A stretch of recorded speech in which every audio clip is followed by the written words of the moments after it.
तो दोस्तों आज तारीख हो गई है 14 अगस्त की, साथ ही में दिन है रविवार का। वहीं अपने देश की हिंदी तिथि है कृष्ण तृतीया और महीना चल रहा है भाद्रपद का। तो आज दिन भर के मुख्य समाचार और देश दुनिया की ताज़ा खबरें हम आपके लिए लेकर आ चुके हैं। तो आइए बिना देर किए चलते हैं सीधे पहली खबर की तरफ। जियो का 5G फोन जल्द हो सकता है लॉन्च। आइए बताएं कितनी हो सकती है कीमत। जी हां, देश में तमाम टेलीकॉम कंपनियां 5G की लॉन्चिंग के लिए तैयार हैं। जैसा कि आप में से अक्सर जानते होंगे कि पिछले साल गूगल की साझेदारी में जियो ने 4G स्मार्टफोन लॉन्च किया था, लेकिन अब ताज़ा जानकारी के मुताबिक खबर आ रही है कि जियो 5G फोन की तैयारी कर रहा है। जानकारी के मुताबिक जियो के 5G फोन को लेकर कहा जा रहा है कि ये इस साल के अंत तक लॉन्च हो सकता है। साथ ही बताया गया है जियो के 5G फोन की कीमत 12,000 रुपए के करीब हो सकती है। अगर सच में ये बात साबित हो जाती है तो ये देश का सबसे सस्ता 5G फोन होगा। हालांकि इससे जुड़ी एक और रिपोर्ट आई है जिसमें ये कहा जा रहा है कि जियो के 5G फोन की कीमत महज 2,500 रुपए हो सकती है। अब फोन का इतना कम दाम सुनने के बाद ये भी अंदाजे लगाए जा रहे हैं कि जियो का 5G फोन एक फीचर फोन हो सकता है, यानी कि बटन वाला।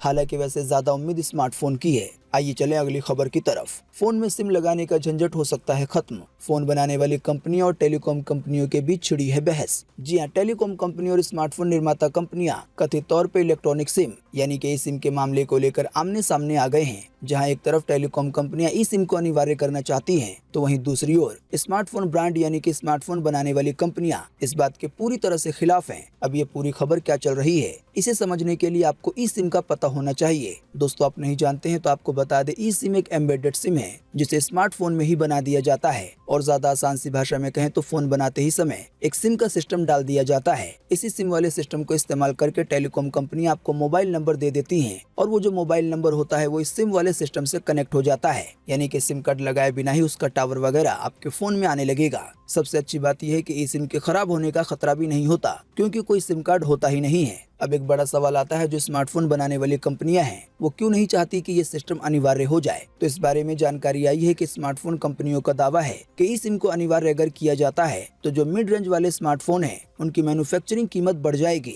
आसान सी भाषा में कहें तो मोबाइल कंपनियां ये कहना चाहती हैं कि अगर सस्ते फोन में भी ई सिम का सिस्टम डाला जाएगा तो फिर फोन बनाने की कीमत बढ़ जाएगी। इसी की वजह से कंपनियों का कहना है कि जो ई सिम का फीचर है वो महंगे फोन के लिए ही सही है। लेकिन आइए अब जानते हैं कि जो टेलीकॉम कंपनियां हैं यानी कि जियो, एयरटेल, आइडिया वगैरह ये क्यों चाहती हैं कि सभी फोन पे ये अनिवार्य हो जाए। तो इस बारे में बताया गया है कि टेलीकॉम ऑपरेटर चाहते हैं कि 10,000 रुपए इससे ज्यादा की कीमत वाले सभी तरह के फोन में ई सिम को अनिवार्य कर दिया जाए। बिल्कुल आसान सी भाषा में कहें तो टेलीकॉम कंपनियां इसलिए ई सिम को अनिवार्य करवाना चाहती हैं ताकि उनके सिम कार्ड बनाने का खर्चा बच जाए। आइए चलें अगली खबर की तरफ। देश में पहली बार एक साथ युद्ध का अभ्यास कर सकती हैं भारत और पाकिस्तान की सेनाएं। आइए बताएं इसकी ज्यादा जानकारी। जी हां, शंघाई सहयोग संगठन यानी कि SCO के तहत भारत द्वारा आयोजित किए जाने वाले अभ्यास के कार्यक्रम में पाकिस्तान भी भाग लेगा। इस बारे में पाकिस्तान के मीडिया ने विदेश मंत्रालय के हवाले से ये जानकारी दी है। बताया गया है ये इतिहास में पहली बार होगा कि जब पाकिस्तान भारत में इस तरह से अभ्यास में हिस्सा लेगा। असल में SCO नाम का जो एक संगठन है उसमें पाकिस्तान, भारत समेत कई और देश शामिल हैं। तो इसी संगठन का इस बार का जो कार्यक्रम होना है वो अपने भारत में होगा। पाकिस्तान के अलावा भी कई और देश की सेनाएं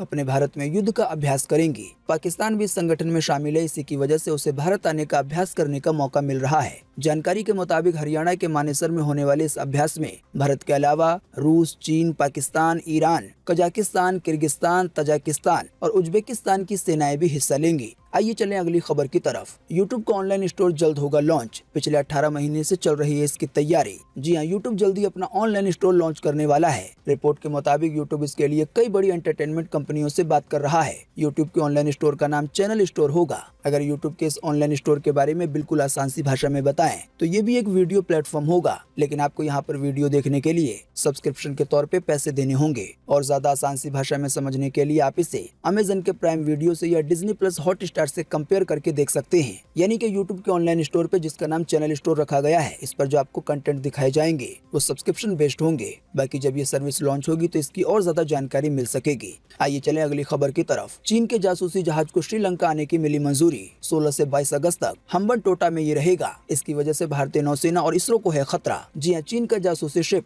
भारत के विरोध की वजह से अभी तक श्रीलंका के हम्बनटोटा बंदरगाह पे नहीं आ सका था, लेकिन अब ताज़ा जानकारी के मुताबिक श्रीलंका ने इस जासूसी शिप के आने की मंजूरी दे दी है। बताया गया है ये चीन का स्पाई शिप अब न सिर्फ वहां पे जाएगा बल्कि वहां पे 6 दिन डेरा भी डालेगा। आपको बता दें, चीन के इस जासूसी शिप का नाम युआन वांग 5 है। बताया गया है चीन का ये जासूसी शिप करीब 750 किलोमीटर दूर तक आसानी से किसी की भी निगरानी कर सकता है। अगर कोई बात कर रहा है तो उसकी बात को भी सुन सकता है। अब भारत के लिए परेशानी यह है कि श्रीलंका के हम्बनटोटा पोर्ट से तमिलनाडु के कन्याकुमारी की दूरी महज 451 किलोमीटर है। इसी की वजह से जासूसी का खतरा बढ़ गया है। तमिलनाडु के अलावा भी श्रीलंका के आसपास कई ऐसे इलाके हैं जो कि 750 किलोमीटर के अंडर में आ रहे हैं। बाकी श्रीलंका को लेकर ये जानकारी आई है कि श्रीलंका को ये मंजूरी इसलिए देनी पड़ी है क्योंकि जहाँ पे चाइना का ये शिप आएगा, यानी कि वहाँ पे जो पोर्ट है जहाँ पे जहाज खड़े होते हैं, उसे चाइना ने 99 साल के लिए लीज पर लिया है और इसके लिए श्रीलंका को 1.5 अरब डॉलर का कर्ज दिया था काफी पहले। अगली खबर पे जाने से पहले आपसे रिक्वेस्ट है कि आप इस वीडियो को लाइक और शेयर कर दें। अगर आप लाइक और शेयर करते हैं तो हमें आपके लिए वीडियो बनाने में और ज्यादा हौसला मिलता है। आइए चलें अगली खबर की तरफ। जम्मू कश्मीर में दुनिया का सबसे ऊंचा पुल बनकर हुआ तैयार। वर्कर्स ने फहराया तिरंगा, आतिशबाजी भी की गई। अपने देश में इंजीनियरिंग का अजूबा है ये ब्रिज। जी हाँ, जम्मू कश्मीर में बन रहे दुनिया के सबसे ऊंचे चिनाब रेलवे पुल की ओवर आर्च का काम पूरा हो गया है। अभी हाल ही में बीते शनिवार को पुल का गोल्डन जॉइंट भी हो गया, यानी कि पुल का जो आखिरी जोड़ था वो भी जोड़ दिया गया। इसके बाद पुल बनाने का 98% काम पूरा हो चुका है। इस मौके पे वहाँ के वर्कर्स ने तिरंगा फहराया और आतिशबाजी भी की। इससे जुड़ा एक वीडियो भी आया है जिसकी एक छोटी सी झलक आप देख सकते हैं अपनी स्क्रीन पर। दोस्तों, अगर आप एफिल टावर के बारे में जानते होंगे जो कि पेरिस में है, तो ये जो पुल है वो उससे भी ऊंचा है। आइए चलें अगली खबर की तरफ। देश के प्रधानमंत्री नरेंद्र मोदी बोले, यूक्रेन में दुनिया ने देखी तिरंगे की ताकत, दूसरे देशों के लिए रक्षा कवच बना अपना भारत। साथ ही पीएम मोदी ने कहा कि कॉमनवेल्थ गेम्स में बॉक्सिंग, कुश्ती, हर जगह बेटियों का योगदान रहा अद्भुत। जी हाँ, प्रधानमंत्री Narendra Modi Birmingham Commonwealth game 2022 में मेडल जीतने वाले खिलाड़ियों से अपने सरकारी आवास पर अभी हाल ही में बीते शनिवार सुबह 11 बजे मिले। पीएम मोदी ने इसी दौरान कहा कि आप लोग स्कूलों में जाएं, क्योंकि आज के युवा आपको रोल मॉडल के रूप में देखते हैं। आपसे प्रेरित होकर वो आप जैसा बनने की कोशिश करते हैं, इसीलिए आप जरूर जाएं। साथ ही पीएम मोदी ने कहा कि आप लोगों ने बर्मिंघम में तिरंगे का मान बढ़ाया। साथ ही पीएम मोदी ने कहा कि तिरंगे की ताकत को दुनिया ने यूक्रेन में देखा था, यानी कि जब यूक्रेन में जंग शुरू हो गई और रूस ने हमला करना शुरू कर दिया तो जो भी छात्र या व्यक्ति तिरंगा लेकर निकलता तो वो उसके लिए कवच होता था, यानी कि जिसके पास तिरंगा होता उसे भारतीय समझा जाता था और उस पर कोई हमला नहीं करता था। इसी वजह से पीएम मोदी ने कहा कि तिरंगे की ताकत को यूक्रेन में बखूबी देखा गया। आइए चलें अगली खबर की तरफ। छुआछूत ने ली दलित छात्र की जान। 9 साल के बच्चे ने मटकी छू ली तो टीचर ने बेरहमी से पीटा। कान की नस फटने की वजह से हो गई मौत। जी हाँ, दलित छात्र ने स्कूल में पानी की मटकी क्या छू ली, टीचर ने उसे इतना पीटा कि उसकी मौत हो गई। जानकारी के मुताबिक पिछले करीब 24 दिन से बच्चे का अहमदाबाद में इलाज चल रहा था। बताया गया है ये घटना राजस्थान के जालोर जिले के सायला थाना क्षेत्र के सुराना गांव की है। पिता का आरोप है कि 20 जुलाई को तीसरी कक्षा में पढ़ने वाले उनके 9 साल के बेटे इंद्र मेघवाल ने पानी की मटकी छू ली थी।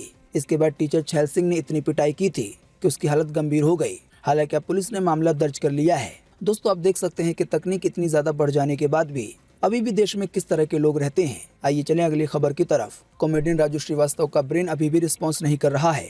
होश में लाने के लिए सुनाई जा रही है अमिताभ बच्चन की आवाज। जी हाँ, कॉमेडियन राजू श्रीवास्तव 4 दिन से एम्स दिल्ली में वेंटिलेटर पर हैं। उनके चाहने वाले उनके लिए दुआ और प्रार्थना कर रहे हैं। अभी हाल ही में बीते शनिवार को राजू श्रीवास्तव की सेहत में मामूली सुधार देखने को मिला। डॉक्टर ने बताया है कि उन्हें पाइप के जरिए दूध भी दिया जा रहा है। साथ ही डॉक्टर्स की तरफ से ये भी जानकारी दी गई है कि हार्ट और पल्स ठीक से काम कर रहे हैं, लेकिन उनका ब्रेन काम नहीं कर रहा है। राजू के परिवार के लोगों ने बताया है कि बिग बी यानी कि अमिताभ बच्चन ने राजू श्रीवास्तव के फोन पर एक ऑडियो मैसेज भेजा है जिसमें अमिताभ बच्चन उनके जल्द ठीक होने की कामना कर रहे हैं। बताया गया है राजू श्रीवास्तव का अमिताभ बच्चन के इसी ऑडियो को सुनाया जा रहा है ताकि उनका ब्रेन काम करने लगे। वैसे आप नहीं जानते हैं तो आपको बता दें, राजू श्रीवास्तव अमिताभ बच्चन को अपना आदर्श मानते हैं। असल में अभी हाल ही में डॉक्टरों ने ये सलाह दी थी कि राजू श्रीवास्तव, जिनको भी बहुत ज्यादा प्रिय मानते हैं, उनकी आवाज इन्हें सुनाई जाए, तो शायद इसकी वजह से ये रिस्पॉन्स करने लगेंगे। दोस्तों, अगली खबर के बारे में बताने से पहले आपके लिए एक बड़ा सर्वे और एक बड़ा सवाल। अगर आप इसमें हिस्सा लेंगे और इसका जवाब देंगे तो इससे काफी कुछ पता चलेगा। दोस्तों, आपको इसी वीडियो के नीचे कमेंट बॉक्स में कमेंट करके बताना है कि अपने देश की सबसे बड़ी नदी कौन सी है और उसका नाम क्या है। वीडियो को पूरा देखने के बाद आप अपना जवाब इसी वीडियो के नीचे कमेंट बॉक्स में जरूर लिखें। आइए चलें अगली खबर की तरफ। अक्षय कुमार का पुराना बयान हुआ वायरल। एक्टर ने कहा था कि फिल्में फ्लॉप होती रही तो भारत छोड़कर कनाडा में शिफ्ट हो जाऊंगा। जी हां, अक्षय कुमार की रक्षाबंधन मूवी बॉक्स ऑफिस पे कुछ खास प्रदर्शन नहीं कर पा रही है। पहले दिन की तुलना में दूसरे दिन फिल्म के बिजनेस में 30% की गिरावट देखने को मिली। अब फिल्म के बॉक्स ऑफिस पे खराब प्रदर्शन के बीच अक्षय कुमार का एक पुराना बयान वायरल हो रहा है, जिसमें उन्होंने कहा था कि अगर उनकी फिल्में फ्लॉप होती रही तो वो भारत को छोड़कर कनाडा में शिफ्ट हो जाएंगे। वैसे दोस्तों, ये नई बात नहीं है। अक्षय कुमार को अक्सर ही कनाडा कुमार कह के भी ट्रोल किया जाता है। अक्षय कुमार ने अभी हाल ही में एक इंटरव्यू में बताया था कि भारत में टैक्स का भुगतान करते हुए उनके पास अभी भी कनाडा की नागरिकता है। 2019 में कनाडा की नागरिकता लेने और आवेदन करने और लोकसभा चुनाव के दौरान मतदान छोड़ने के बाद अक्षय कुमार की काफी आलोचना की गई थी। आप में से जो लोग नहीं जानते उन्हें हम बता दें कि अक्षय कुमार के पास जो नागरिकता है वो कनाडा की नागरिकता है। हालांकि जैसा कि हम सब जानते हैं वो एक पक्के भारतीय भी हैं और जो बॉलीवुड इंडस्ट्री है उसमें वो सबसे ज्यादा टैक्स भरते हैं। आइए चलें अगली खबर की तरफ। दिल्ली से सटे नोएडा की सड़क पर महिला ने की गुंडागर्दी। हल्की सी गाड़ी टच होने पर 90 सेकंड में ई रिक्शा वाले को 17 तमाचे मारे। जी हाँ, नोएडा के मैक्स ग्रैंड सोसाइटी में श्रीकांत त्यागी का प्रकरण अभी लोग भूले नहीं है। इसी बीच ऐसा ही एक और वीडियो सामने आया है। जानकारी के मुताबिक एक ई रिक्शा वाले का हल्का सा साइड कार में लग गया। ऐसा होते ही महिला अपना आपा खो बैठी। महिला ने सरेआम ई रिक्शा चालक को उसका कॉलर पकड़ के घसीटा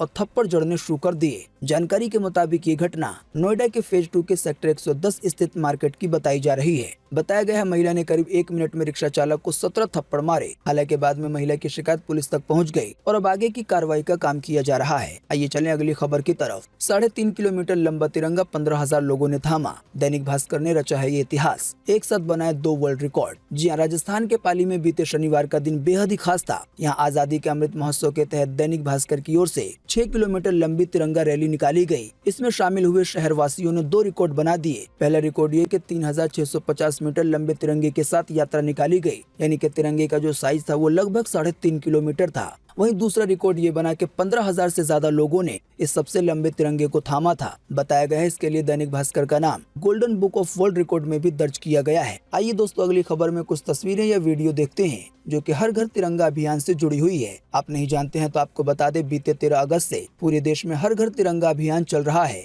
तो पहली तस्वीर है पीएम मोदी के माँ की, जिसमें वो बच्चों के साथ तिरंगा फहराती हुई नजर आ रही हैं। वहीं इस दूसरी तस्वीर में आपको देखने को मिलेगा कि देश के गृह मंत्री अमित शाह अपनी पत्नी के साथ अपने घर की छत पे तिरंगा फहरा रहे हैं। वहीं हर घर तिरंगा अभियान के तहत तीसरी तस्वीर में आपको देखने को मिलेगा कि यूपी के मुख्यमंत्री योगी आदित्यनाथ ने स्कूली बच्चों के साथ मिलकर यात्रा निकाली। इसके अलावा भी कई और तस्वीरें हैं। अब एक एक करके सभी के बारे में बताना मुमकिन नहीं है, बस आप इसे देख लें। आइए चलें अगली खबर की तरफ। बर्ड्स यानी कि पक्षियों की वजह से विमानों में हो रहे हैं लगातार हादसे। डीजीसीए ने गाइडलाइन जारी करके कहा है कि टेक ऑफ के समय एयरपोर्ट का प्रशासन ध्यान रखे कि आसपास कोई पक्षी ना हो। जी हाँ, एयरपोर्ट्स पे बीते कुछ दिनों से पक्षियों के टकराने की घटनाएं हो रही हैं, जिसकी वजह से विमानों की इमरजेंसी लैंडिंग करवानी पड़ती है। अभी हाल ही में बीते शनिवार को विमान नागरिक उड्डयन महानिदेशालय यानी कि डीजीसीए ने सभी घटनाओं की जाँच के लिए एयरपोर्ट्स को दिशा निर्देश जारी किए हैं। आप नहीं जानते हैं तो आपको बता दें, अहमदाबाद से चंडीगढ़ जा रही गो फर्स्ट की फ्लाइट अभी हाल ही में 4 अगस्त 2022 को वापस अहमदाबाद डाइवर्ट हो गई थी। दरअसल इस प्लेन को इसलिए डाइवर्ट किया गया क्योंकि प्लेन से एक बर्ड यानी कि पक्षी टकरा गया था। ऐसे में सुरक्षा के लिहाज से प्लेन को अहमदाबाद में डाइवर्ट करके इमरजेंसी लैंडिंग कराई गई। तो इसी तरह की कई घटनाएं हुई हैं अभी हाल ही के दिनों में। आइए चलें अगली खबर की तरफ। सीएम योगी को बम से उड़ाने की धमकी मिली। हिंदूवादी नेता देवेंद्र तिवारी को मिला लेटर। इसमें लिखा है कि तुम दोनों के चीथड़े भी नहीं मिलेंगे। जी हाँ, यूपी के सीएम योगी आदित्यनाथ को औकात याद दिलाने और बम से उड़ाने की धमकी मिली है। जानकारी के मुताबिक ये धमकी योगी को सीधे सीधे नहीं बल्कि हिंदूवादी नेता देवेंद्र तिवारी को मिली धमकी के साथ दी गई है।